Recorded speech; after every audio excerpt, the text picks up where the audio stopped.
What? Why are you shaking your head? You're welcome.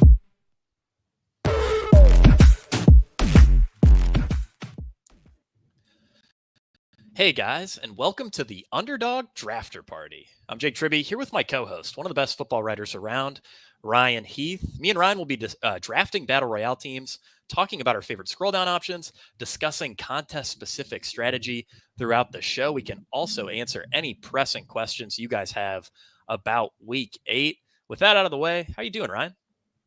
I'm doing great, man. Very, very excited for this slate. It's just that random 13 game slate we get right in the middle of the year that I'm never ready for.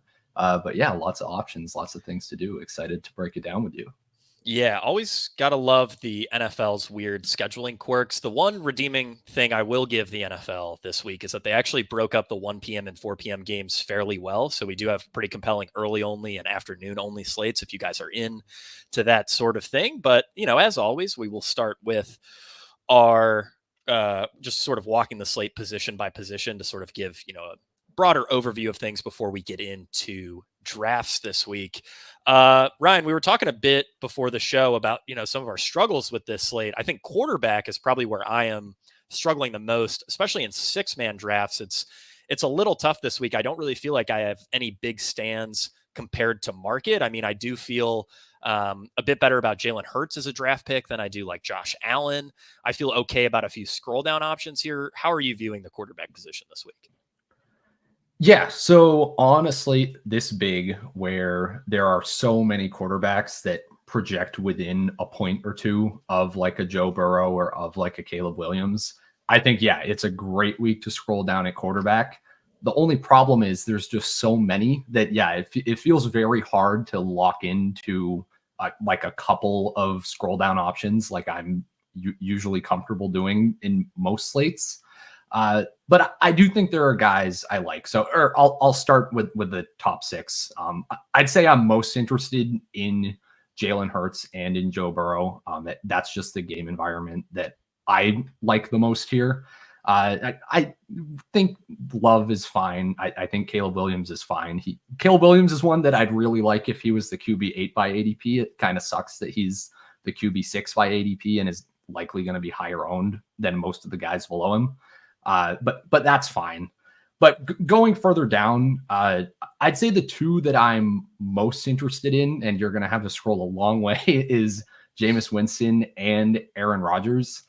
Kind of the issue with this slate is while I want to scroll down at quarterback and there are lots of good options, it's also very tough to know, is it okay to stack a quarterback with a wide receiver, that because the wide receiver position is not as deep as QB this week.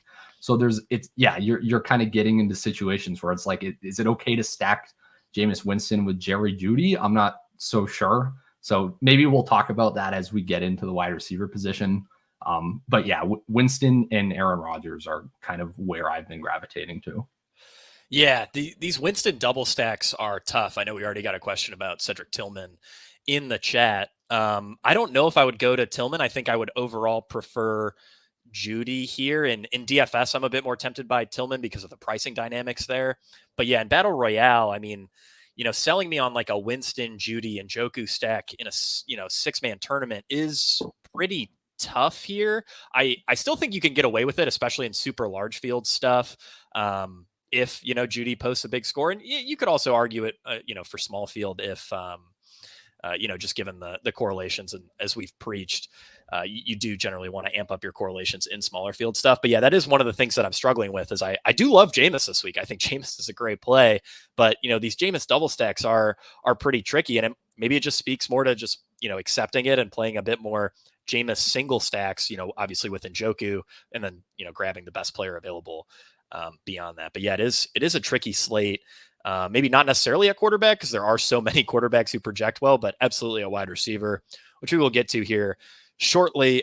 Starting with running back, I actually do have a couple pretty strong leans in the first round. Joe Mixon is our highest projected running back on the week. The workload for Mixon has been incredible. Houston has been tremendously run heavy in Mixon's healthy games, and Indianapolis is a great rushing matchup. Now, that said, he's the RB4 off the board. I'm certainly not taking him 101 or anything like that, but pick 4, pick 5, pick 6, I feel very comfortable taking Joe Mixon there if I want a running back. Ryan, beyond Mixon, anyone else stand out to you in these early rounds at running back? Not really. Yeah. I'm taking Henry as my 101. I'm okay with doing that. And that also sets him up like as a bring back for the Jameis stacks that I want, which is very nice. But yeah, outside of that, the running backs was deeper than it normally, or not than it normally is. Running backs been deep all year. Every single day, it seems like. So yeah, I am taking running backs in the first round. But yeah, it's just very nice when you start to scroll down. Devon, J.K. Dobbins are incredible options that you can get in the 5th or 6th round of every single draft. Even scrolling down further, like a Javonte Williams against against the Bryce Young Panthers. That's just incredible to me. Jonathan Taylor, we just found out, is playing this week officially. So he projects pretty well. You're going to get quite an ownership advantage with him. I did write up James Conner because number one, Conner played like almost every snap last week, which is insane. Got nearly every backfield touch. The Cardinals just want to run the ball. Miami's been a very big run funnel this year. I maybe like it a little bit more like on the main slate where you're getting like leverage off a Tyreek Hill or like off a Devon Achane in that game. But even here, I think it's viable, and he's definitely live for multiple touchdowns. So yeah, I like taking a running back at the front of the draft, but I'm not too concerned about reaching for a Mixon or trying to load up my running backs early. Yeah, absolutely. Totally agree with you on those scroll down options there. We also might see some more running back value open up if Tajay Spears were to sit. Tony Pollard would be, at least a pretty decent projection. I'm not sure he'd be a guy I'd be super excited about drafting, but the projection there would be solid. And then also, Tank Bigsby if Travis Etienne were to sit here. A guy like Javonte Williams, I think it really helps to have your finger on the pulse of the DFS market because Javonte Williams is going to be mega chalk in DFS. Obviously the pricing dynamics are a little bit different there, but it's for good reason. He's crushed these extreme positive game script spots, and the Carolina run defense is absolutely brutal. I believe it's the single softest schedule adjusted matchup for opposing running backs on the ground. So yeah, there are a ton of great late round running back options. The way I've generally been drafting is I'm trying to get, one of those top 4 options, generally Mixon with my first 10 or 12 picks plus a top wide receiver. And then I'm almost always waiting on RB2 until the very end of drafts. This really doesn't make sense to draft 2 running backs early this week, I think, especially this week because running back is so deep. Wide receiver, this is where things get pretty tough. I think the top 5 makes a ton of sense. These are all guys who are seeing great volume and are fantastic players. I'm pretty comfortable with all 5 of these guys. But then once we get to T. Higgins and start scrolling down, it gets really gross. Ryan, is there anyone who really stands out to you here? Because I know our projections are pretty much in line with the ADP market. There's a little bit of variance, but not as much as you would hope for. So the first thing I'll say is that I am taking Jamar Chase at like the 103, usually over Barkley. And the reason for that is just with T. Higgins being like the Friday pop up on the injury report. I don't know if we've gotten anything other than that he popped up on the injury report, but I like the idea of being overweight on Chase just in case Higgins is limited. You can argue maybe it doesn't change like his volume projection that much. Like it's just been so funneled to only those 2 guys anyway in Cincinnati. But yeah, I still kind of want to take a stand on Chase in the first round if I can. But yeah, after that, I think you hit the nail on the head or I'd even really put it as a mini tier with like the first 3 guys. I'm not super concerned about like Amon-Ra or like a Drake London totally killing me. I just think the Lions want to be very run heavy anytime they can, and they probably can against Tennessee this week. Yeah, the spread is massive in that game, as you can see here, 11.5 points, thanks to our lovely overlay tool from bestballoverlay.com. You guys, if you guys are interested in seeing your like player exposures, team totals, the weather, you'll see once we get into drafts some combinatorial exposure tools that they provide. Really good stuff. You can save $10 a month with promo code party. So definitely go check that out. Sorry to interrupt you there with an ad read, Ryan, but yeah. No, you're good. After I would agree. I do think Amon-Ra, Drake London would sort of be in a mini tier where they're guys that I want and still want to prioritize, but certainly not as much as the big three of Jamar Chase, Tyreek Hill, AJ Brown. I mean, anyone who's played fantasy for more than a couple weeks knows that those guys can absolutely break the slate. But beyond that, it gets really tough. Yeah, it does. So yeah, it becomes very flat there for me. I'll just call out like a few names where I have leans. So DJ Moore is coming out of the bye week. The Commanders have been playing a lot more man coverage over the past 3 weeks. That's kind of Dan Quinn's like preferred schematic lean. He wasn't doing it as much early in the season because that secondary is a total mess, and he didn't really it seemed like he just didn't really have the guys playing how he wanted. But they like made some changes. Like St. Juice went more, or not St. Juice. St. Russell went more out to the outside. He kind of has them playing how he wants, and they're playing more man coverage, and that's very good for DJ Moore historically. He has been one of the most efficient receivers against man coverage since the start of last season. We haven't really seen like the huge plays, the boom weeks with DJ Moore yet this week or yet this year. But I do think that this could be a sneaky, very good spot for him. And I have similar feelings about Brian Thomas and Garrett Wilson, which I really hate when I like the wide receivers that are going in this ADP range because the projections aren't that much better normally than if you scroll down, and you're not getting as big of an ownership advantage if you're drafting a guy like a Brian Thomas at ADP 30 versus someone projected 1 or 2 points lower. But I do have the conviction on Thomas, on Garrett Wilson, especially those Packers and Patriots pass rushes, I don't think are going to be able to stop what these QBs want to do at all. So those are guys I'm also prioritizing. And when it comes to like actual scroll downs, it's pretty much just strictly correlation only for me this week. Receiver is just not very deep at all, really in any week this year, but especially I feel it this week, even with the full slate.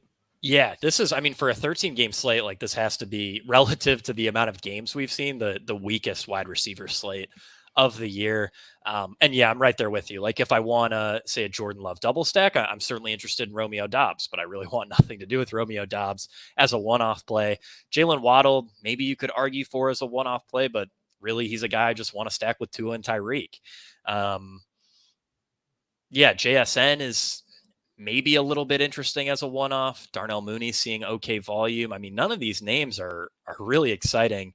Wow, Jalen McMillan going ahead of Keenan Allen. I mean, that is hilarious, but potentially deserved. The coach speak on McMillan has been really strong. But yeah, the further I scroll, the grosser it gets. I mean, not many tempting options here.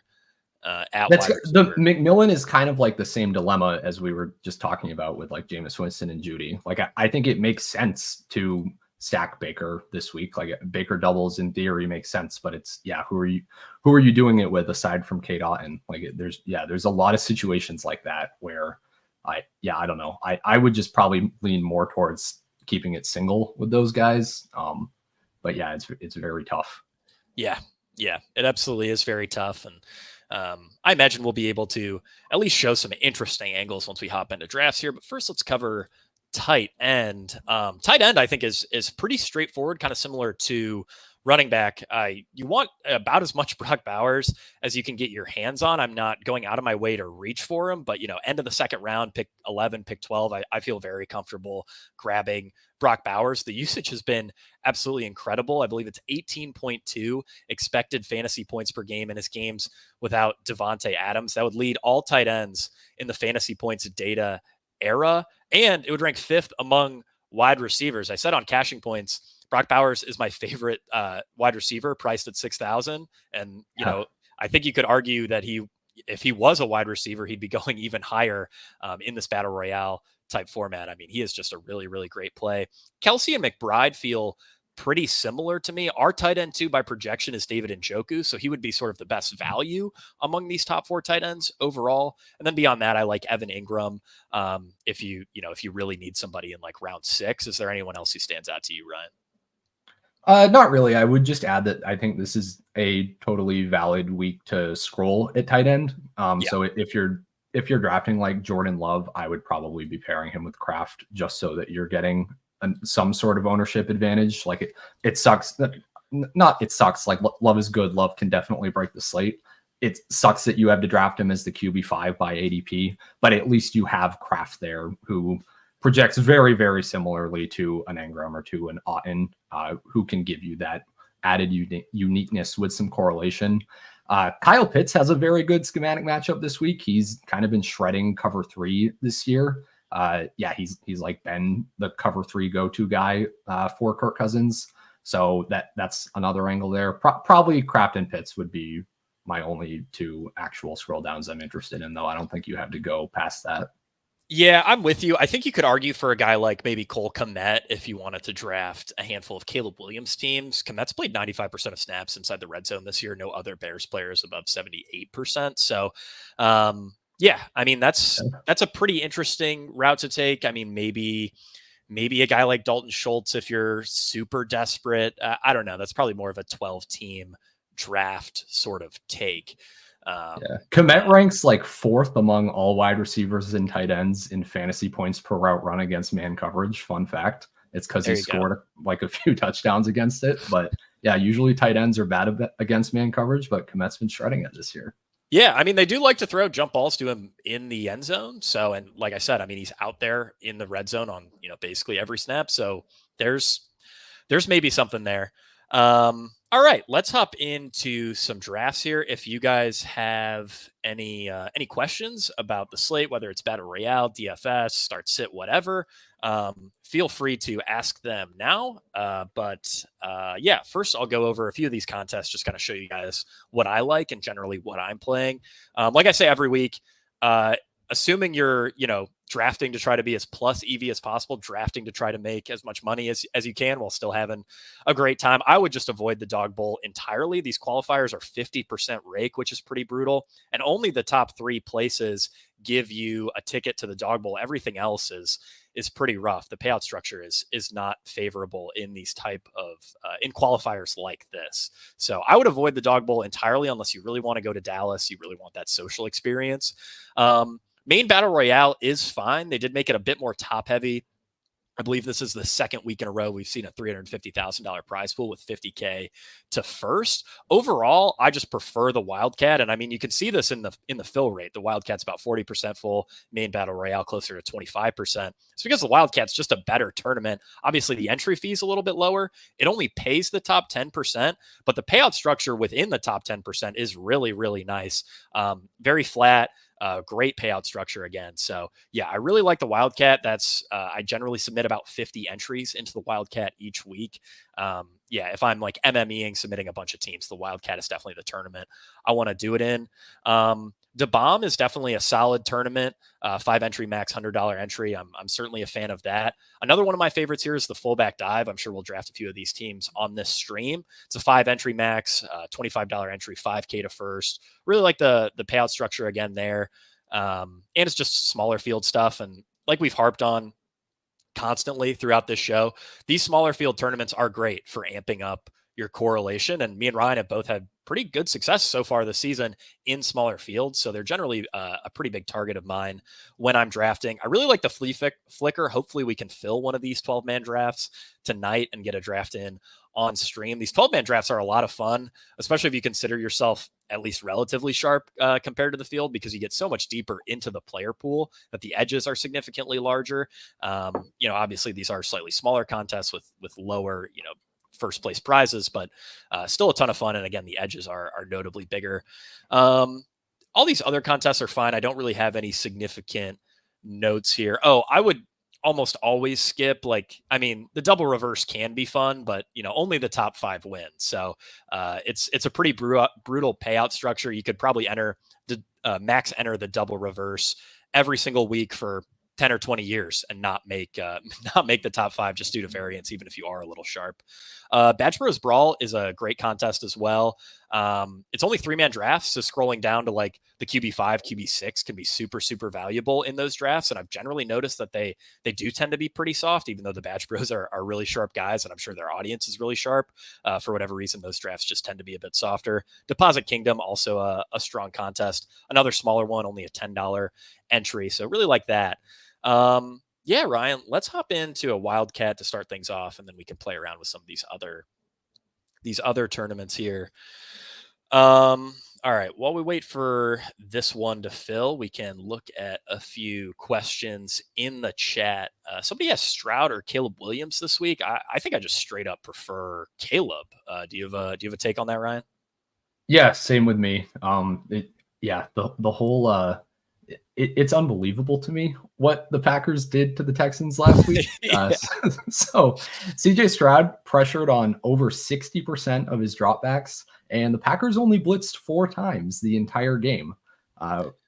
So that and also just with all the stuff of Bobby Slovic wanting to be very run heavy in healthy Joe Mixon games, they have been extremely run heavy, especially in the red zone. I would play Caleb Williams over Stroud pretty easily in any format. Yeah. And I really like Caleb this week. I mean, he has a great matchup. If Jaden Daniels were to play, Caleb Williams would immediately add probably 1.5, 2 points to his projection. I mean, things would be looking really, really great for Caleb if Jaden Daniels plays. But even without Jaden, I mean, this Washington defense has been clearly vulnerable, and Caleb Williams has carved up the 3, bottom 8 pass defenses he's faced, and Washington also falls into that category. So I generally like targeting Caleb Williams against these bad defenses, and it's always paid off this season. All right. We drew the 102 here. So Ryan, we're probably looking at either ideally Breece Hall. I don't know. I'm a bit down on Saquon compared to market. I just think there are notably more paths to failure for a guy like Saquon, especially in a game where, if I remember right, the Bengals are favored. You can see on the screen here. Do you want to go Breece Hall in this spot? Yeah, we can go Hall. And I agree kind of with your Saquon concerns. It's pretty frustrating. I've had kind of a frustrating experience with Saquon this year. I feel like I played him in DFS every single time that he hasn't broken off multiple 30-yard runs. And anytime I fade him, those are the weeks he does it. But that's kind of what he lives and dies by this year. Yeah, the profiles for Saquon and Derrick Henry are basically identical. And the reason that I like Henry so much more than Saquon this week is because Henry's team is favored by 8 points. Saquon's team is a 2.5-point underdog. If Cincinnati gets out to a hot start here, the Eagles have to abandon the run. I mean, Saquon's just done. He's not really catching passes. He's not heavily involved in the receiving game. So Saquon's a bit of a tougher sell for me this week. I think if you want Saquon exposure, I'd be more inclined to get it in DFS, where he's only going to be 3 or 4% owned, and is certainly a tempting tournament play here. Ryan, what do we think we want to do with our stack this week, or for this draft? Yeah. So we've got Hall, which just takes out the Rodgers stacks that I've been going to and enjoying very much. And I mean I'm assuming we're not going to get Amon-Ra either. So probably we should do something weird at wide receiver would be my lean. So I think it's easy to go Bowers here or easy to go Walker here. Probably Bowers, honestly. Yeah, I really like Bowers. And I mean, like we noted at the top of the show, you can get some really great scroll down options at running back. So I'm not sweating if I miss out on sort of this middle tier of Walker, Robinson, Gibbs. But beyond this, it's a bit of figuring out sort of what direction we want to go at quarterback. Let's see here. So Breece Hall, Brock Bowers so far. At quarterback, So we can, or no, sorry, go ahead. No, you go. I wasn't going to throw out anything of substance. Okay. Yeah. I'm going almost like process of elimination here. Okay. So I really only want to play Love with Kraft, which we can't do on this team. Mm-hmm. Hurts and Burrow, we don't have access to the best stacks. We could do a Caleb Williams with like a DJ Moore. I'm not interested in stacking Mahomes or Stroud at all. Yeah, yeah. I'm certainly good with Caleb here. We'd probably want to take DJM first. We could also Yep. just wait around. But let's just secure our stack. I really don't think there's a projection gap much at all. I mean, we're giving up a little bit at quarterback compared to like Jalen Hurts to Caleb Williams. At wide receiver, we're giving up basically nothing. Passing on, I mean, maybe a little bit passing on Higgins, but like Adams, Diggs, you're really not giving up much. Reaching for more, so I'd rather just secure my stack here. Yeah, I think this is a pretty good start. I'm generally single stacking Caleb Williams, especially because he has that rushing upside in like a 12-man draft. I think would be where I would be most excited to grab a guy like Cole Kmet. But yeah, I think in this format, I'm more than fine with the single stack here. Where are you at on T Higgins, given the injury and the uncertainty? Like, roughly, where would you be comfortable taking him right now?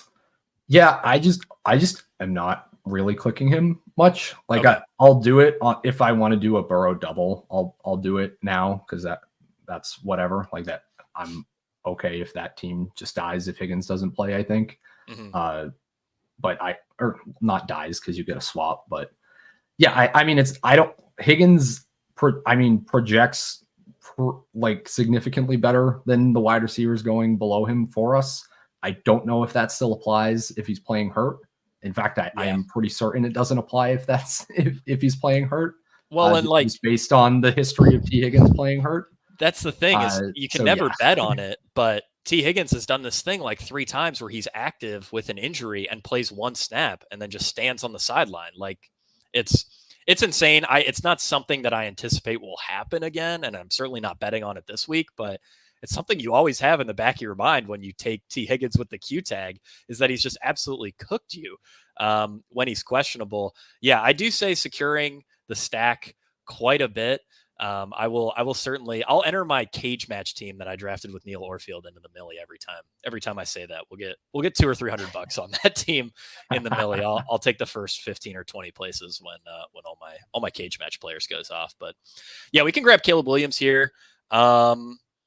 Ryan, do you want to look at wide receiver next? I mean, I feel pretty comfortable waiting on running back because we know there's just so much depth there.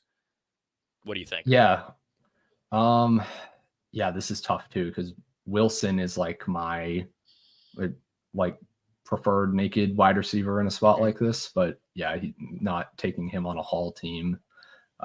Maybe this is a team you argue to take a T Higgins on. We could go with McLaurin and get some correlation. I don't love the projection. Or Mariota. I don't know. I think.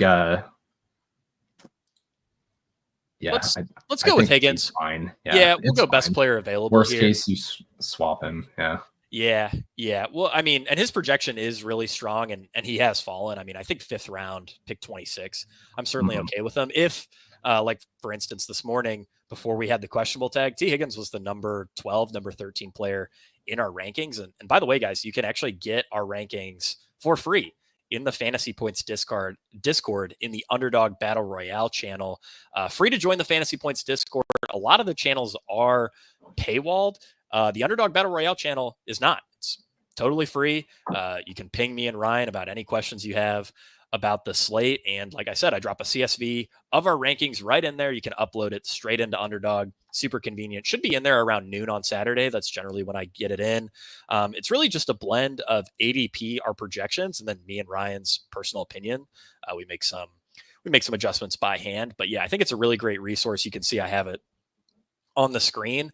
I'm not like blindly auto drafting off the rankings, but it is a great proxy for value. So like if we sort by our rankings, you guys can see our based on our projections, Dobbins, Javonte, Kamara would be the next best running backs available here.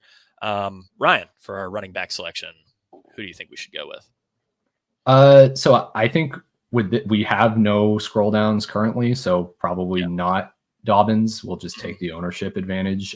Javonte is fine with me. Connor is fine with me. Yeah, Connor's fine. If Achane was there, I'd be fairly excited. But again, we do kind of need more of a scroll down option. Yeah, I think Javonte is probably our best bet here. He's about tied with Connor. In smaller fields, I would actually consider a DeAndre Swift with the Caleb Williams and DJ Moore in case Chicago just absolutely goes nuclear in a contest like this, even though, they're DeAndre Swift, he did have that 30% target share game. Generally, we don't see rushing quarterbacks check down to running backs a ton. But I do think like a Caleb Swift, DJ Moore is a bit interesting for some smaller field stuff. But we're going to finish with a Caleb Williams, Breece Hall, Javonte Williams, DJ Moore, T. Higgins, Brock Bowers team. Certainly a team that I like. It's, like we've said, it's a tough week for some of these like backdoor later round stacks. But there are still some fun ones that we can try while we draft here. I'm going to see if I can get into anything larger field, or excuse me, higher entry, smaller field. Let's try the fullback dive and see what we can do. Ryan, we were sort of debating this on caching points. Are there any game environments that you're particularly excited to target this week? Because for me, it's pretty clearly Cleveland and Baltimore. It's just a bit tougher to implement that in some of these 16 battle royale drafts than I would like. Is there anything else you're looking at? Yeah, that is easily the biggest one for me. Packers Jags has the highest total, and I feel like I should be excited about it. Like I really do like Ingram. I really do like Brian Thomas. I don't know if I have like a mental block against playing Trevor Lawrence. Given that I like his receivers, maybe I should be okay with taking some of him in BRs. Because I could see that game kind of going off. Certainly the Jaguars defense is definitely capable of ensuring that game has to go off. But that's probably the closest one aside from Eagles and Bengals and Browns Ravens for me. Yeah, I just think I want a lot more Jordan Love exposure than I do Trevor Lawrence exposure. Lawrence is, he's just okay. Even in these good matchups, like he's never really killing you. So I'm not particularly excited for him, but I am with you. I do like Ingram. I do like Brian Thomas Jr. I think I'm going to hop out of this draft here and maybe grab another wildcat, because it would be fun to draft maybe like a Jordan Love double or a Jameis double. I think especially if we went in with the intention to draft a Jameis double, we could get a pretty interesting team here.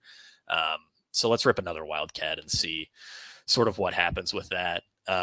This Cleveland Baltimore game for DFS, I'm just like all in on, but for Battle Royale, I mean, it's tough when, you are giving up a pretty decent bit of projection to get to, maybe not necessarily Jameis, but certainly his receivers. Like if you want to double stack Jameis, it's a bit tricky this week.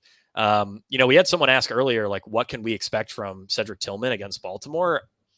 I think you can expect a pretty decent amount of targets. I mean, there's a really good chance Jameis Winston drops back like 45 times in this game. And if he does, Cedric Wilson could be the number 3 option and still get 6, 7, 8 targets. I mean, the volume could just be awesome. And obviously the matchup's really good.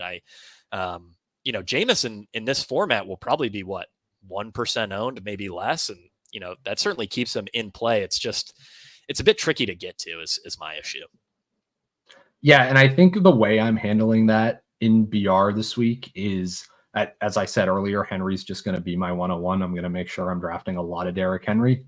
And anytime I'm doing that, honestly, I'm probably going to be reaching a bit for David Njoku just because I want to make those Jameis stacks work with like the maximum possible projection that I can get out of them as often as possible. Because it just feels very bad to be trying to draft Jameis without at least having Njoku on your team. I can't.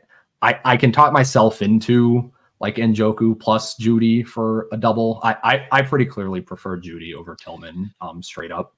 Yeah. But I don't think I can do both of the receivers. I think I need Njoku in those, unfortunately. You know what is an interesting angle, and it looks like we are going to get Henry at the 103, which is pretty sick considering I wanted to build a Winston team anyway. But an angle that I, hadn't quite thought of before that I actually think could be pretty sharp for this slate is grabbing an unstacked Lamar Jackson and then also grabbing multiple Cleveland Browns receivers. I think especially if Zay Flowers were to sit, we really don't know where these targets are going to go for Baltimore. I mean, the tight ends and Rashad Bateman would benefit the most, but yeah, I mean, we could see Cleveland drop back. Like I said, 45 times, we could see these Cleveland pass catchers do really, really well. And Lamar Jackson is on pace for the 8th best quarterback fantasy season of all time. So I don't think it would shock anybody if Lamar, dropped 35. None of his receivers or tight ends really get you there. But then on the Cleveland pass catchers really go off. I think that's an interesting way you could get some good exposure to this game. I like it. I just am hesitant on Lamar and BR because, as you just saw, that guy who just took him, the opportunity cost there is a top 10 projected player or Bowers, right? And those are like the players I actually care about getting on my team, just because the projections are so much better than everyone else. That it's just a big opportunity cost to get Lamar as opposed to any other QB this week, and I tend to fade those. Are we comfortable going to Amon-Ra here since we won Jameis team? Yeah, we can just grab Njoku. All right, that feels good to me. Starting off with Derrick Henry, Amon-Ra. That always feels really, really nice. Got some decent value on both of those guys relative to ADP here. So do we want to double Winston? Do we want to make this a Winston single stack? I guess is probably our final decision point outside of just drafting, the best player available. Yeah, I mean, that's part of what drives me more into it, is that I don't feel any particular way about most of the other wide receivers. So if you're getting an Amon-Ra, an Njoku, and then fill in the blanket wide receiver, like, it doesn't feel that much worse to go to Judy. So I think we can plan for a double, but it doesn't have to be. If something falls that we like, I'm not like married to it. Yeah, we could even go in here if we want to get crazy with it. I guess the real question is, who is the best player available that we should take? I don't feel great about any of these running backs. Could go. I think you just lock up Njoku if we're very clearly going. Yeah. No, that's a good call. If the plan is like we're doing the Jameis stack, I don't think you trust Njoku to get back to you. Yeah. No, I don't know. For stream, at least, if I'm drafting 50 Wildcats, I'll probably try to push that some. But it doesn't. Yeah, for the stream, can't leave anything to chance. Of course, got to get the perfect builds every time. Our stream teams actually have been doing really, really well. We haven't gotten. My deal with Ryan is that I pay all of our buy-ins, and then any wins $1,000 or more, I would split with him. We have not hit the $1,000 threshold. We have had a couple teams that have 10, 20x. Won a couple $100, won $300 or $400. So, we've been doing pretty well. I have come out on top so far on this arrangement. I have not had to pay Ryan any money yet, but I imagine it's coming because a lot of the best teams that I've drafted have come on stream. I think probably because I'm just paying so close attention to the teams. When I'm drafting on my own, I'm on my phone. Maybe my girlfriend wants to talk to me. Maybe my cat's doing something stupid. There's always something going on that can distract you. But on stream, we're locked in, Ryan. All right. We probably want to grab a running back here, and then we can round it out with Jameis and either Judy or Tillman. Who do you want to go with? I'm okay with going Kareem Hunt. That's the type of no, you're anti-Hunt? He's just so dusty. I mean, the workload is so good. The workload is so good. The matchup is so good. He's the yards per carry is pretty rough. His explosive run rate is 0, which is bad. But let's just do it. Generally, not like a player I'm targeting on this slate or whatever. But when he's available in the 4th and I'm not usually drafting him, I'm just like, okay, well, I'll get my exposure, I guess. He's the best player available by both our rankings and ADP. So technically speaking, I think Kareem Hunt is the right pick here. I just groan every time I get close to Kareem Hunt in DFS. In Battle Royale, whatever it is, man, it is pretty gross. But all right, I will. Sorry, I thought I knew you liked this team. I didn't mean to make you hate this team by making. No, I don't hate the team. I mean, we certainly should be going best player available here. Like it makes sense for the build. We're scrolling so far down to get to Jameis and Judy that it only makes sense. I guess it probably makes more sense to take Jameis first. He would be the player we would be more likely to get sniped on. I don't really want to get stuck with Judy, like an unstacked Judy. Yeah. That doesn't feel good. Let's grab Jameis here. And then if Judy does get taken, Tillman is a pretty comparable play to me. it is tricky to figure out. Like, I do like Judy better. I also would not be shocked if Tillman just straight up out targeted him this week. So, that is a bit tricky to figure out in DFS. And I mean, really in Battle Royale, the prices are just so nice on these guys that I don't think you have to sweat the target order a ton, because again, pass game volume should be so good in a good matchup that, there's a pretty decent chance they could all get there. I think Jameis Winston triple stacks would be in play for like a 12 team format. You could argue for something like that. All right, here we can make our last pick, and then I think we had a question in the chat. But this team is going to end up being Jameis Winston, Derrick Henry, Kareem Hunt, Amon-Ra, Jerry Jeudy, David Njoku. This is a team I like quite a bit. Got the Jameis double, which is going to be super, super unique in any sort of six-man draft format. We also paired it with Derrick Henry, which is really nice. And then we got, the best player available in the other spots in Amon-Ra and Kareem Hunt. So that's solid. Ryan, do you want to peek the chat for questions while I try to find something more exciting to hop into here? Yeah, let's do it. We'll start with this one. Have we figured out if Jeudy just straight up stinks, or is it bad QB play? I don't know if you have an in-depth opinion on this, Jake. I think Jeudy is kind of I need like a catchier name for these types of receivers where they're incredible route runners. Everybody that has ever watched Jerry Jeudy, like since he came out of college, that knows what they're talking about, is like, yeah, he runs really crisp routes. He's great. Yeah. Like I don't know what his average separation score is, but I'm assuming it's a lot better than his production is. There's just that type of receiver where they will look great on tape, they can run the crispest routes ever, but they don't seem to command targets at a very high level. And that's just what I think of Jeudy. I mean, and in a situation like this where Jameis Winston's going to drop back 45 times, even if it's a 20% target share, I think Jeudy can be totally fine with no other real target competition aside from Njoku.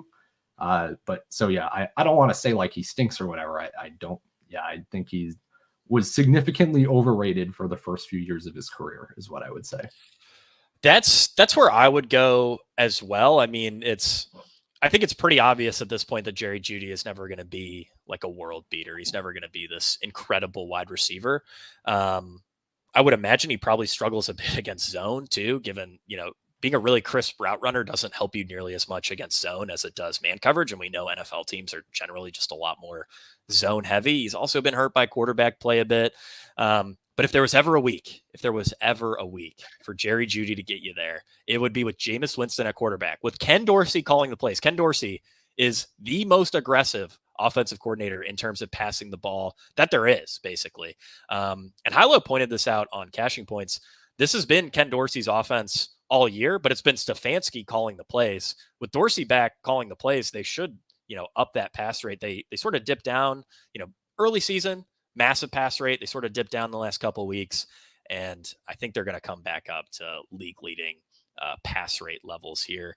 If any of you guys want to draft with us, we're in the $25 fullback dive. We're just waiting on one more person here to hop in. So I'm gonna wait it out for as long as it takes on stream. I do want to voice producer Thomas's opinion from backstage. Jerry Jeudy is expensive Jalen Guyton, who is a guy I forgot existed.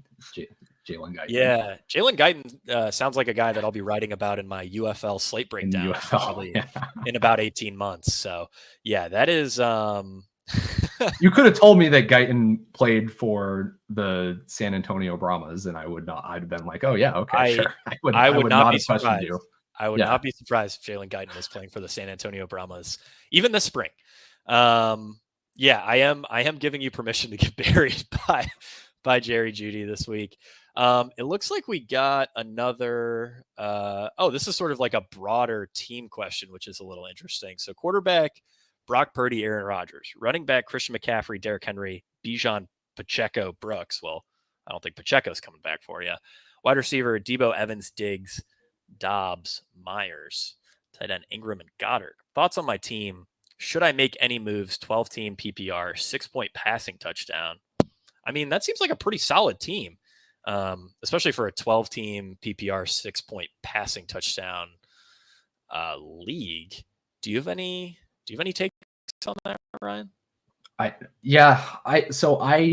I hate these questions because I have no idea what the rest of the teams in your league look like. It is really hard. Yeah, you would love to upgrade at the quarterback position or upgrade at the tight end position. If you can get like a George Kittle or something, that would be great. Or Brock Bowers, obviously. But I have no idea what the teams in your league look like. So I feel like when it comes to redraft trades or dynasty trades or really just trading in general in fantasy football, my philosophy is always just look at what the other teams in your league need first. Like you have a strength at running back, right? Go look at the other teams in your league and figure out who could really use a running back, who could use like a Bijan Robinson, or who is going to get excited about a Jonathan Brooks 2 weeks from now, right? That's what I would be trying to do, and more so than like what are just the weaknesses of my team, because you have to find a trading partner if you want to actually improve your team and make it work. So find a way to improve their team first. Yeah. I think that is that's definitely a good way of looking at it. And I'm right there with you with the questions in general. It can be really tough when you don't have the broader context of, what's going on in the league and all that. Ryan, what do you think? Should we wait an undefined amount of time for a sixth person to join this $25 fullback dive draft, or should we try to sneak in another wildcat and hope that we can be the sixth man in here in about 8 minutes? I mean, you could just load up a wildcat, and if there's 2 drafts happening at once and we're drafting 2 at once, we can do it. I don't think we've attempted that on stream before, but I think we can handle it. I believe we accidentally did it once. Okay. But here, I will peel off into. Let me load this up on another monitor, and then I will peel off into a wildcat stream. I knew we were doomed this week because we ran so hot with getting into drafts that were full last week. I think we got into a 12-man immediately that was full. We got into multiple fullback dives that were immediately full. It was. I remember after we logged off stream last week, I was like, "Oh damn, I'm going to get in some of these small field drafts right now. Friday night, these lobbies are popping," and I couldn't get in anything. Yeah, as soon as we ended stream, it's like, we got so lucky. Let's actually see if we can get into a main BR. That'll probably fill a little faster. This is the grind of doing these battle royale streams. Is you never know when these drafts are going to fill. This is actually going to be my first main battle royale draft. I just don't draft a ton of teams in the main contest because I think the wildcat is significantly better. And generally speaking, it's just what I want to get in here.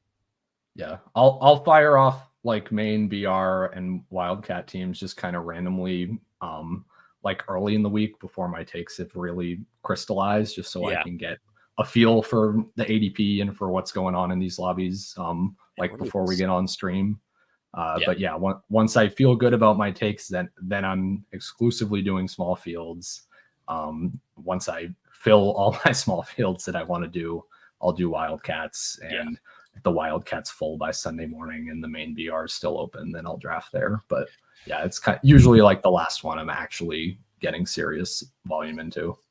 Yeah, that's generally what I'm doing too. Oh, Ryan, our fullback dive actually filled, so I'm going to hop out of this and we can get back in to our fullback dive. Appreciate everybody for watching me click around aimlessly for a few minutes there while we wait for it. But here we drew the 106 here in this $25 fullback dive. 106 is a little tricky. I think I probably want to start with Mixon here, and then we can work on our stack. Do you want to go with maybe like a Jordan Love double here? That's something I'd certainly be tempted by, and it is something we want a lot of exposure to. I don't know if I've done a good job outlining this on the show. The matchup for Jordan Love is incredible. The matchup for these Green Bay wide receivers is even better. It's the single softest schedule adjusted matchup of any team in the last 3 years, talking about Jacksonville here. This Jacksonville pass defense is a complete disaster. We definitely want to target Love. I think that's obvious. He's just tricky to stack. Dontavian Wicks and Christian Watson play a very valuable role, but they split it. Romeo Doubs is out there for every snap, but he's never been a guy that you can bank on for, even 8 or 10 targets in a game. He'll have games where he completely disappears. Jaden Reed is a dog, but the volume isn't quite there. And then Tucker Kraft is just sort of a mid-tier tight end who, will get there if he scores a touchdown and maybe has a long reception. So yeah, stacking Green Bay is really tough. Wow. Surprised to see Mixon go early. Lamar went 101. So this draft is already off the rails.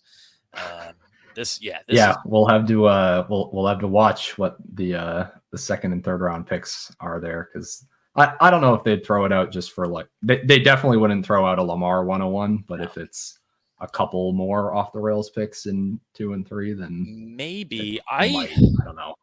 I was in a draft where a guy, I'm trying to remember who it was because it was someone just completely ridiculous, like an inactive like practice squad player went in like round 3. And they didn't throw it out. So I think in these battle royales, unless it's really, really aggressive, like clear collusion, they're generally not throwing this stuff out. Ryan, what do you think here? Should we go? Do you want to go Tyreek or Saquon? We could go. I mean, we can go. Right? Yeah, I was going to say we have 2 picks here, and I think they're kind of clear. Or AJ Brown is here too. Yeah, I might say Tyreek, AJ Brown. Okay. Well. No, I like that. I like that. We're so deep at running back. I certainly think we can doubling, which is fine. You don't have to double in every single fullback dive. As much as I want to. Yeah. What do you think about? Well, I was going to suggest maybe making this a Burrow team, but the only late round wide receiver you can get with Burrow is T. Higgins, who might not play. So in a fullback dive, I probably don't want to risk that. I will say, I was just gonna say you can do Tua. You can do him. I think you can stack HN with Tua as well. Ooh, that would be really nice. I like that a lot. HN has had a higher target share in his healthy games with Jalen Waddle this year than Jalen Waddle. Like he's being targeted more than Jalen Waddle in their games together. I just said that stat in a very overcomplicated way. But yeah, HN is unironically the wide receiver 2 on this team. So I think it's definitely viable to stack him instead of Waddle. Waddle's fine. Not that I hate Waddle this week or anything, but yeah, I think both are in play. Yeah. I think Waddle's fine. I'm not like super excited to take him in these 6-man battle royale drafts. If we ended up, I mean, who knows what's going on with this draft room? If we ended up getting Bowers and HN here, I would just be over the moon. I mean, you might as well just give us the 5K now, right, Ryan? Yeah, pretty much. That would, just wrap it up at that point. No, someone will take naked Tua though if we get that. So. Yeah, it is. I've noticed we got Jordan Love going at the 302. That is, I mean, this is one of the weirdest drafts. Jonathan Taylor super early. Damn. This is very strange. And what's interesting is Enigma took Lamar Jackson 101 and then grab Bijan and Drake London. I'm very confused, to be honest. I don't really understand. You think he messed up his auto draft ranks or something? I don't know. That would probably be the best explanation. We just missed on Bowers. That's a shame. Achan and Njoku, Achan and Kelsey. I'm okay with either. I'm okay with Kelsey. Yeah. Let's go Kelsey here. I know, there's certainly been coach speak on DeAndre Hopkins taking that Rashee Rice, Juju Smith-Schuster role. The only issue is that this is a notoriously complicated offense. It's a tough offense to learn. So I'm really not banking on significant volume for DeAndre Hopkins here. He's probably a lock for 4 or 5 targets, but I don't know about much more than that.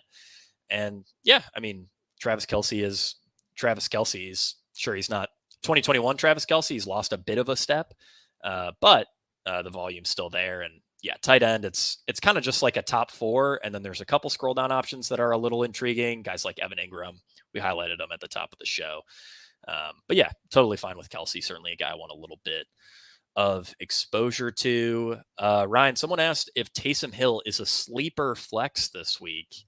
I guess it would depend on who your other options are. If you're in a 16-team league, then hell yeah, he probably is a sleeper flex. But in a 10-team league, I don't really see how you're getting to Taysom Hill in the flex. His red zone rushing role is decent, but those rushes could just as easily go to Kamara in a single game. So I don't know if you have a strong take there. I was gonna say, maybe he'll just like be the red zone QB like we've seen from him before. This would probably be the time to do it when they're starting Rattler. But then I caught myself and I realized what red zone snaps are we talking about? Yeah, the implied team total Rattler Saints is pretty brutal. They're, if I'm not mistaken, they're playing the Chargers, right? So yeah, pace is just a disaster for this game. Total's 41. Yeah, implied team total 17.3. I mean, Ryan's right. They'll score, but the red zone snaps just really aren't going to be there. We took Tua, or we're about to take Tua, so we don't have to scroll down for our running back. Do you have any preferences here? I definitely don't want to draft another Hunt team. We already have Kelsey. Yeah, we can go Dobbins. I mean, right. In the spirit of the Saints keeling over and dying this week. Yeah, I think so. Like me, Ryan, Chris Wecht, we talked projections this morning at length. Scott Barrett was, just lamenting the fact that we had J.K. Dobbins projected within like 0.5 of Derrick Henry. Now our projections have been great. We're the most accurate in the industry for the players that matter, players projected 6 points or more. But yeah, I certainly thought that was probably one of the more interesting stands that our projections are taking this week, is that J.K. Dobbins is actually an amazing play. Before I ask for your opinion here, I just want to read off the team, Ryan. We got Tua, we got Devon Achane, we got J.K. Dobbins, we got Tyreek Hill, A.J. Brown, and Travis Kelce. This is a team I feel really good about. I think this week in particular is a week where I feel, pretty good about going like 2 alpha wide receiver ones in with our first 2 picks, because wide receiver just gets so gross. And I feel that more and more as I draft, where I really don't want much to do with these late round guys unless it's a correlation thing. But yeah, Ryan, where do you like fall generally on Dobbins? Do you think we're being maybe a bit too aggressive there with our projection? So I have to take a little bit of responsibility here. I did not speak up earlier in the week on this. I think I mistakenly gave Scott the idea that Kamani Vidal was more involved than he actually was.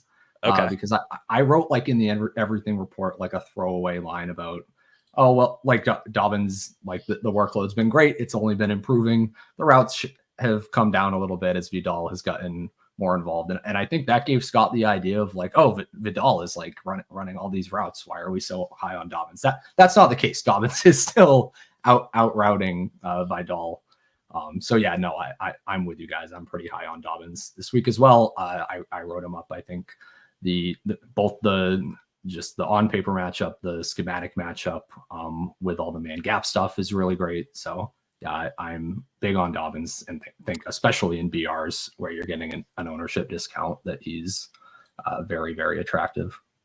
Yeah, the game script is also super favorable to Dobbins. Like we never really anticipate a significant receiving workload, but he's been, I had a note for cashing points. He's been about 80% more productive on a per snap basis when leading compared to trailing going back to 2022. So yeah, Dobbins is really, really nice overall. And yeah, he's a play that I like quite a bit. It doesn't look like there's any small field stuff that's close to filling here. Yeah, still need 6 more in a 12-man. Maybe I'll try to hop into one of those after the show here. I'm going to click on the dog bowl just to see if it's close, because it would be nope, it is not. It would be, as much as I don't recommend you play that tournament, it would be pretty funny if me, the biggest dog bowl hater around, ended up qualifying and taking a flight to Dallas for the live final. I'd at least find a good amount of humor in that, but we can just hop in another wildcat while we wait for some of these to get close. Probably only have time for a couple more drafts here. Why is everyone gung-ho about Tyreek this week from the chat? The Dolphins offense didn't look good before Tua got hurt. I think there's a couple reasons for this. One is that I just don't care that much about what was it, 1.5 games that Tua played before he got hurt. It was the Bills game that he got hurt in the middle of, right? Yeah, it feels like a million years ago at this point. Not a significant sample. Yeah, so very small sample. We have a much larger sample over the last couple years of Tyreek being insane and able to just drop 35 points kind of at will. So that I'd say that's why we're gung-ho about Tyreek this week.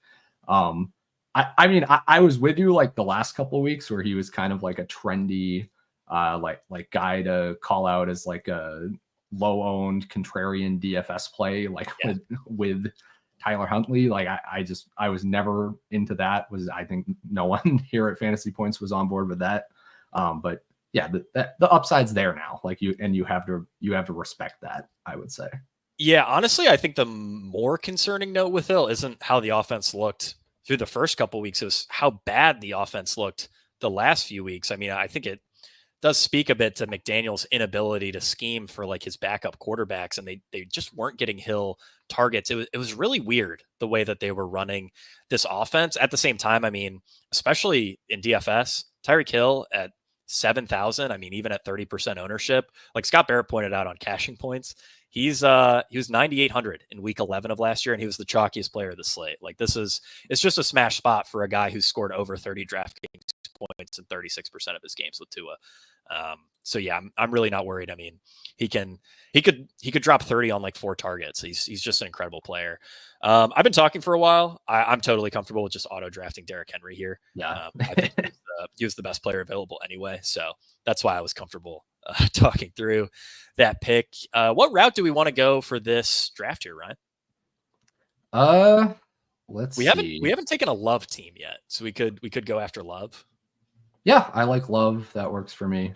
All right. Yeah, Rodgers is the only other stack that I like, especially that we haven't done on stream yet. But yeah, Love is cool too. Yeah, the Rodgers stuff is interesting. I forget if we mentioned this already, but obviously Breece Hall projects incredibly well in like DFS. Breece Hall is going to be mega chalk. He just went the 101 in the draft we're currently in. But Rodgers is a notorious TD hog inside the 10-yard line. This is like a full season sample. But New York is the 3rd most pass heavy team inside the 10. And that was, like I said, a full season sample, only one game with Devontae Adams. I think with Devontae Adams in the lineup, they're pretty easily going to finish as the most pass heavy team inside the 10. I mean, they get to the 2-yard line. We all know what the play is going to be, and it's not a handoff to Breece Hall. It's, that sneaky little out route to Devontae. So, yeah, I do like some Rodgers stacks, but I think I'd prefer a Love team here. So I'm not quite as on board with you as you seem to be on Tucker Kraft. I think I'd prefer to grab Bowers, and then I'd kind of like to double stack Love with Dobbs and Jaden Reed if you're unless you have any strong objections. No strong objections. No, I mean, if you're scrolling, yeah, I think with Love, my point more was like you have to scroll down to one of the receivers. Yeah, Kraft was just the one I liked that I felt best about. But yeah, as long as you're, playing him with Dobbs is going to be plenty unique. So not concerned about that. Other than Romeo Dobbs not being my favorite player in the league, but that's fine. Yeah, I mean, he's no world beater, but it does seem a bit to me like a fire has kind of been lit under him since he was suspended. For conduct detrimental to the team. And I mean, the usage has been really good. The coach speak on it has been really good. I never want to put a ton of stock into like a 2-game sample, and it is more narrative driven, but I do think there could be something there with Dobbs. And I also think the touchdown equity is pretty good. So we can grab Jordan Love here. We know who our wide receivers are going to be. I'll queue up Jaden Reed, and then we really just have to figure out running back down the stretch here, but we can get to a couple of questions while we wait. Somebody asked, "Hey gentlemen, what are you working on a Friday night?" Well, we're working on these underdog drafts. I'm working on looking at it, yeah. some cheap Kroger wine as well. Ryan, I don't know what you're drinking. I poured a mixie. You got the cherry Coke Zero with the black cherry flavored rum. I'm kind of a sugar fiend, as you might be able to guess. I like sweet stuff. Man, I think the only mixed drink I've had for probably the last 2 years are Moscow Mules. Those are by far my favorite. Okay, I'm glad you're a mule guy, because I get made fun of for ordering mules. You get made fun of? Man, it's like an old person thing, apparently. I don't know. No, those are delicious. No, I agree, they're great. But yeah, they're really, really yummy. Someone asked what wine. I have no idea. My girlfriend generally purchases the wine, and then she'll say like the wine words. I don't know what they are. Sauvignon Blanc or whatever.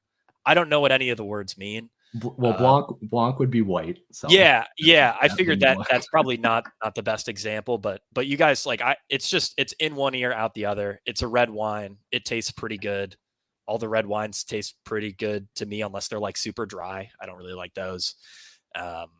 Yeah, I've certainly come around to red wine. I was not a big wine guy, if you asked me 2 years ago, but lately it's been one of my favorite drinks. It's also like really light on like heartburn.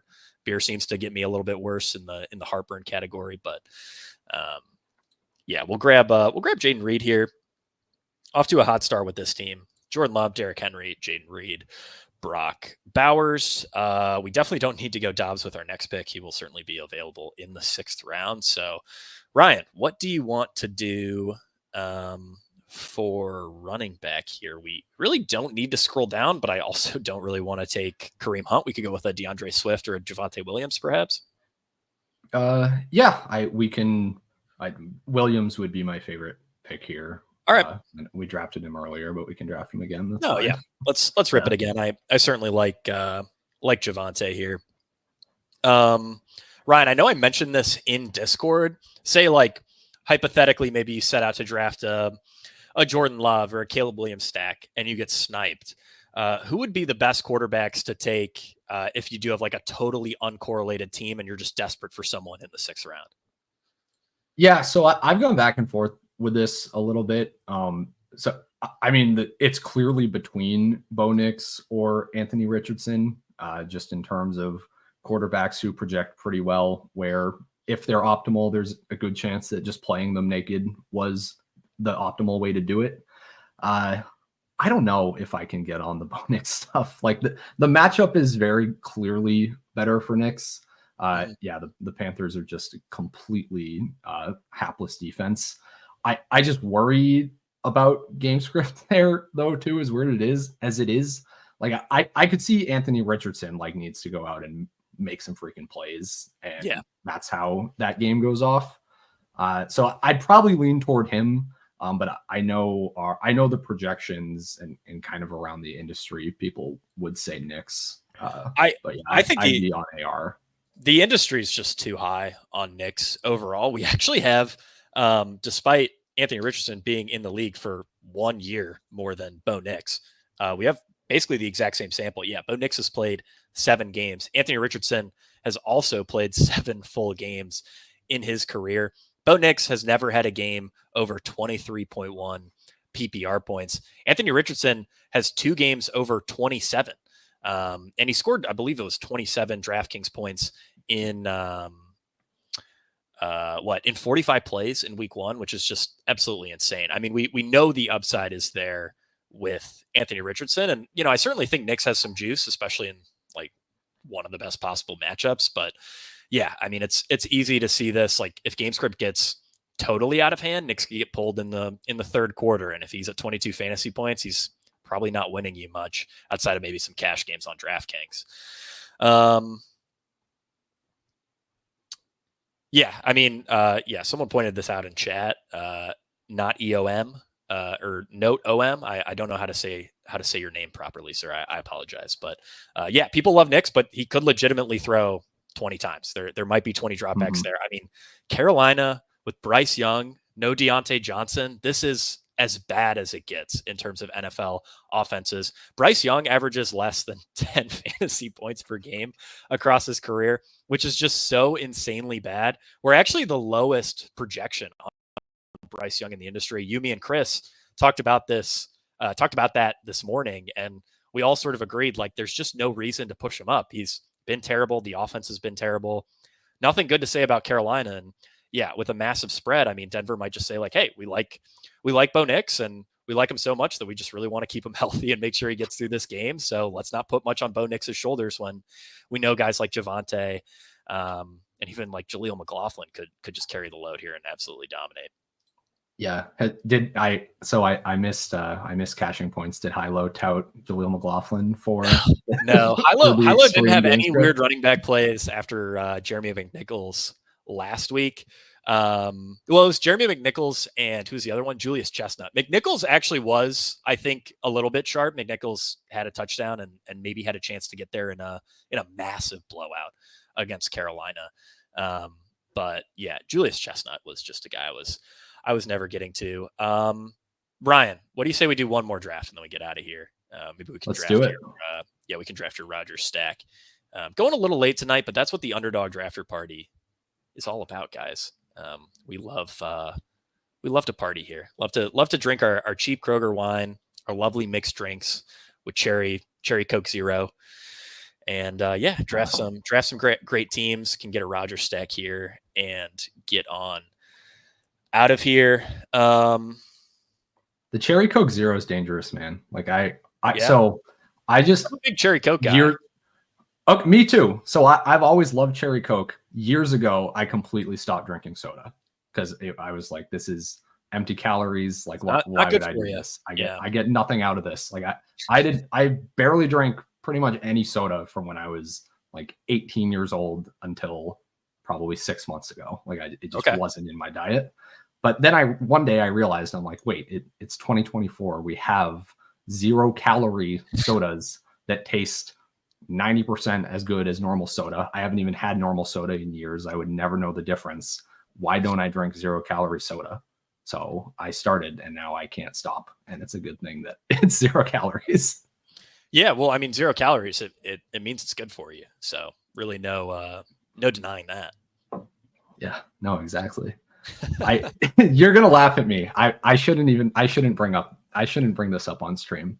But we should. Whatever. We need stories to talk through while we wait to draft Jamar Chase. Yeah, I feel like I already got all my player takes out of the way. So now it's just me and Ryan as raw as it gets, just telling stories, drafting some teams.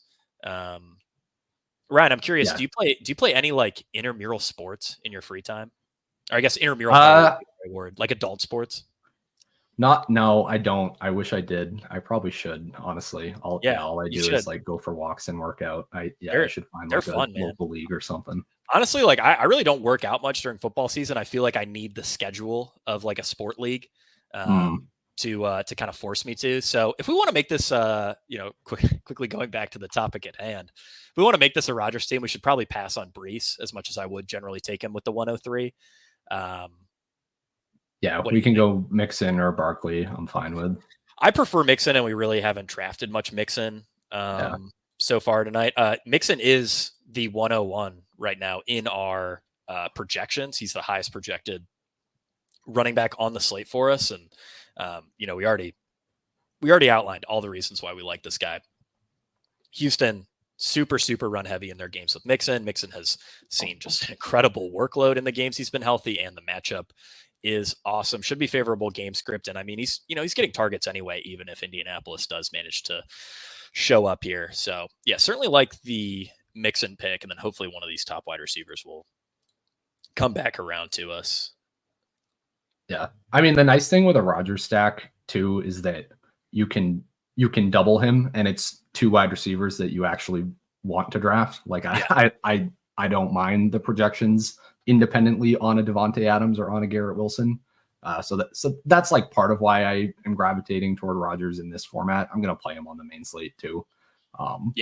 But yeah, I don't think you even have to go, or if London's here, that's fine. And we can take him. I'm not arguing against that, but I think I'd rather grab Bowers and then I'd feel better with this being a 2 wide receiver, 2 running back build. I don't know if I want to go 3 wide receivers with Drake London. So let's go Bowers. If London were to come back to us, I would be okay with it. But for the most part, we can just queue up our guys here. Rodgers isn't being drafted like anywhere reasonable, right? Yeah, 35.9 ADP. So we don't have to worry about him. He can be our last pick. We can queue up Garrett Wilson and Devontae Adams. Do you have a preference between Garrett Wilson and Devontae Adams? I know we were sort of debating the target share between these two earlier today. I think as the season goes on, we will see Devontae Adams emerge as the true alpha, but I also wouldn't be shocked if they just sort of tied in target share and we're both like the 1A in this offense. Yeah, so we saw Wilson run in the slot a little bit more, which I think is going to be advantageous in a lot of matchups, including this one for him against the Patriots. I mean, I will say, so like in our like charted stuff, we had Adams with 6 targets. I think the official NFL ones had both Adams and Wilson with 9 targets because there were 3 throws in their first game that were just like batted down. That I thought they were pretty clearly going to Adams. So they will, unless you had a take on it, but yeah. They will also chart throwaways as a target to the nearest player. So that's something like obviously we take into account. We chart aimed throws. Like we only chart throws that are clearly intended for someone. So we would never count a throwaway as a target for Davante Adams or any wide receiver. Yeah. So that I just wanted to clarify. That's why we're talking about if you look at the box score, they might be even, but that's why that's why they're lower for Adams.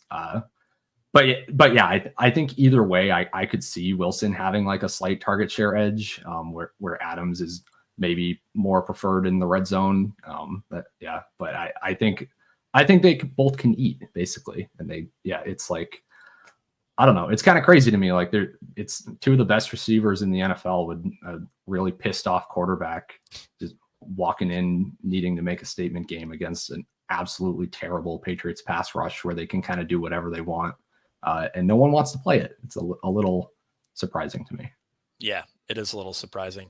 Oh, wow. I got a question about, am I a big Cincy guy? Sorry that I missed this 10 minutes ago. Yes, I am a very big Cincy guy. So my dad's from Dayton. He went to UC. I grew up in Chicago, ended up going to UC. Absolutely love the city. Absolutely love the university. I'm a huge fan. I went to every football and basketball game for as long as I lived in the area. I currently live in Georgia though, because my girlfriend's getting her PhD down here. But I still visit 4 or 5 times a year. It's one of the greatest cities in America. It's the San Diego of the Midwest. For those of you who didn't know, and you can't deny it because it's on a mural in the city of Cincinnati. So that is a fact. You can never fade the San Diego of the Midwest. And it really is just a beautiful city. It's a great place to live. I feel like most people I know that are from the Midwest that moved out are like, yeah, I had to get out of there. I had to get to one of the coasts. You're maybe the only person I know from the Midwest who moved away that is actively like, yeah, I love the Midwest. Like I would go back. So I wasn't like a huge fan of Chicago because the winters were so brutal, and it's a notably more expensive place to live than Cincinnati. But Cincinnati is awesome. Like the weather's a lot nicer. And I honestly just think it's like a way better place to live. Like the city's super walkable, especially as like American cities go. Yeah. It's not saying much in America. Like I currently live in Augusta, Georgia. You could not find a sidewalk. Like sidewalks don't exist here. Wait, are Cincinnati, you serious? Oh, 100%, dude. Like you will never see more people walking on the side of the highway than you will in Augusta, Georgia. What? I know. Dude, you got to come up to Boston. Oh my God. It would blow your mind. I'll join you in Boston. Who do we want to go with at running back here? You want to just grab Dobbins since we're scrolling down for Rodgers? Yep. Yeah. Not worried about ownership. So we can just take the one we like the most, which is all right. Yeah. We can put a bow on the sidewalk discussion shortly, but this team will end up being a Aaron Rodgers, Joe Mixon, J.K. Dobbins, Davante Adams, Garrett Wilson, Brock Bowers team. Ryan, I think we pretty clearly locked up 10K here in the Wildcat. I like this team quite a bit. Honestly, I think I need a few more Aaron Rodgers doubles on this slate because these teams. It just feels so good because you don't have to draft a wide receiver that's bad that you don't want to draft. Like 100%. The only spots I've found that's like that. The more we've been drafting, the more I've come around to this build, and like you said, it is really easy to feel good about Davante Adams and Garrett Wilson. But Augusta is one of the least walkable cities in the country. And from what some of my friends and family have told me, it seems to be a pretty big like Southern thing where they just didn't build a lot of very walkable cities. It seems like the South has been sort of hit the hardest by that. Like when I live with my older brother lives in San Francisco, I stayed with him for a few months. And like, obviously San Francisco is like wonderfully walkable. It's a great city. Cincinnati might not quite be like San Francisco or Boston tier, but the University of Cincinnati's a 15 or 20 minute walk from downtown, and you can make the walk without feeling like you're going to get hit by a car the whole time. So it's an amazing city. I genuinely love it so much. I can't wait. I'm already planning what basketball games I'm going to go to. And I almost, before our show or after our show last week, I came very close to driving 11 hours straight through the middle of the night to make it to the homecoming game because a bunch of my friends were like, "Oh, you got to do it, dude. It'd be so sick." And I was like, "Yeah, it would." And then I like flew the idea by my girlfriend, and she was like, "That's the worst idea I've ever heard. You're going to drive 11 hours in complete darkness to try to get to Cincinnati for a noon kickoff, by the way." So yeah. Was Slate Breakdown even done when you when you got that idea? Yeah, I think Scott still would have wanted help on the rankings. So and I also had to do ownership because Darren was out. So Scott was like, "Yeah, will you update ownership?" So I was like, "Yeah, I'd be in a lot of trouble with work, but man, it is really really tempting." But all right, guys, we really appreciate everybody tuning in tonight. Really appreciate all the comments, all the questions, all the great discussion on Cherry Coke and the San Diego of the Midwest. It's been a ton of fun, and that'll do it for the Week 8 edition of the Underdog Drafter Party. Again, thank you so much for tuning in, and we will see you guys at the top of the leaderboards. What? Why are you shaking your head? You're welcome.